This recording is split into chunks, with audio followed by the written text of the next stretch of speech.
cyane kwifuriza umwaka mushya muheza. bashimire insinzi duhaye bisaniya Sinzi muduhaye kabisa, timuduhaye Noheli n'ubunani.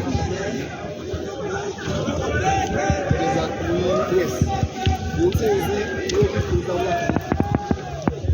turashimira yitange commitment motivation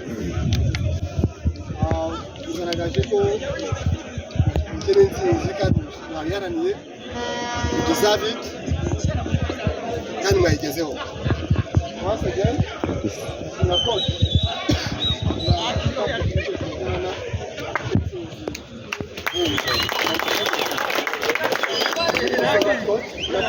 korana nashimira team manager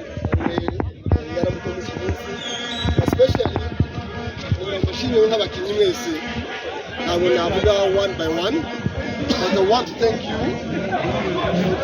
Wonderful Christmas and Happy New Year. You are giving us. Thank you.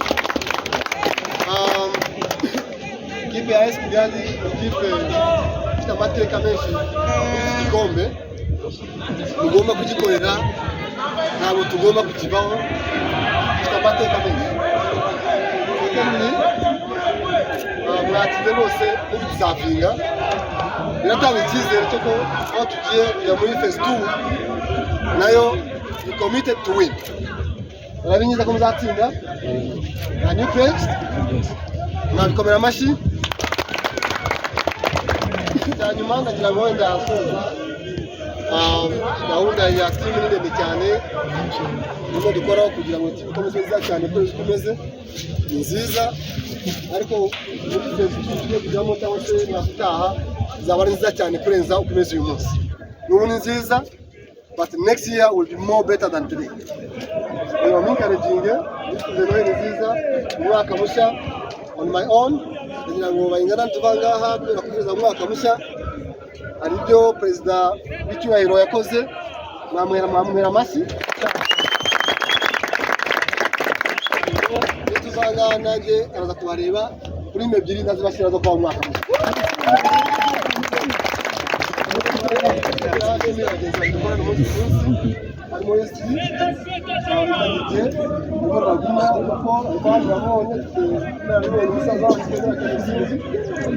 Abantu tubana umunsi ku munsi mu buryo bwa ikipe itera imbere.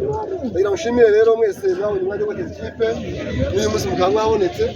Once again ngira ngo bakumbuye kumva our honorary president, president w'icyubahiro chairman wacu ariwe SHEMA FABRUCE, niwe munyacyubahiro w'iyi kipe.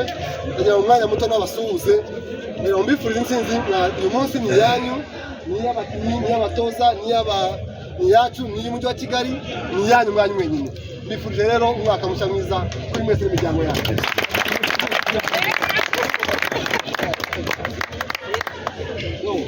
Thank you so much. Naimba kumbu.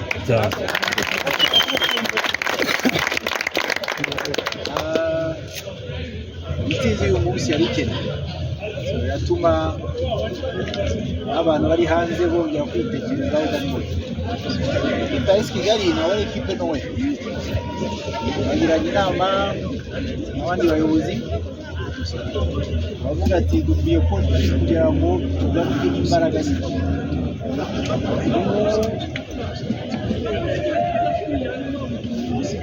Navuga ko muhishiwe, ariko tugiye kuzana izindi mbaraga zirenze ku buryo baciwe tuzi zacu izaba zoroshye. Abantu bari hano bashobora kutwumva babitege amatwi neza.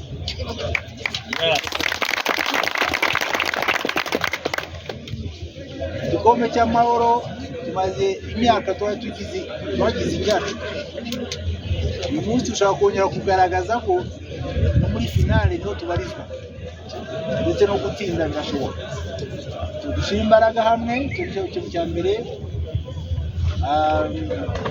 tugiye gukorana kugira ngo tubashe kugaragara kurusha ko amezi 6 ushize twabashe kubana nabo, ariko tugiye gushyiramo n'imbaraga zindi zituma ikipe ya Kigali yongera kuzamuka aho turi muri shampiyona na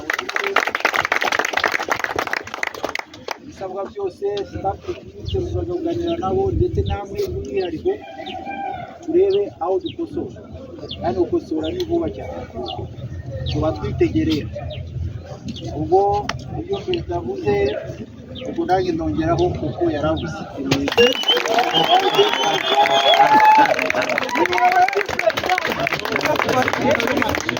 dushyira imbaraga hamwe yitegure igihe kiri imbere sibyo hamwe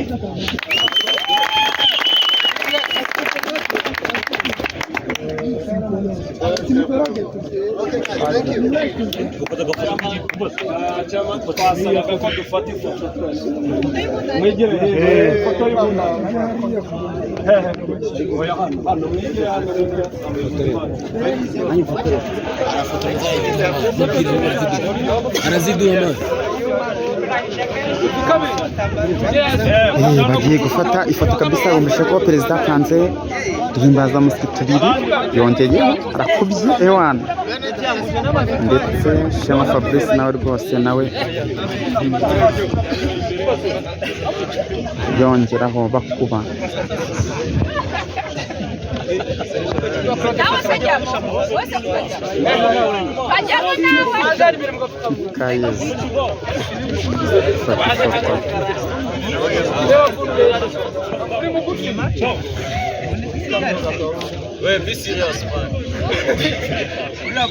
wanafata ifoto kabisa nyuma gutsinda ikipe ya Etincelles ibitego 2-0 bahawe uduhimbaza perezida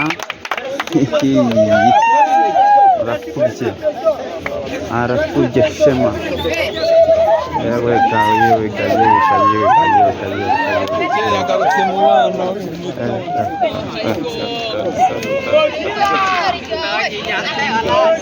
so guys, reka mbashimire rero twabanye kuri umukino special abari abo turi kumwe live.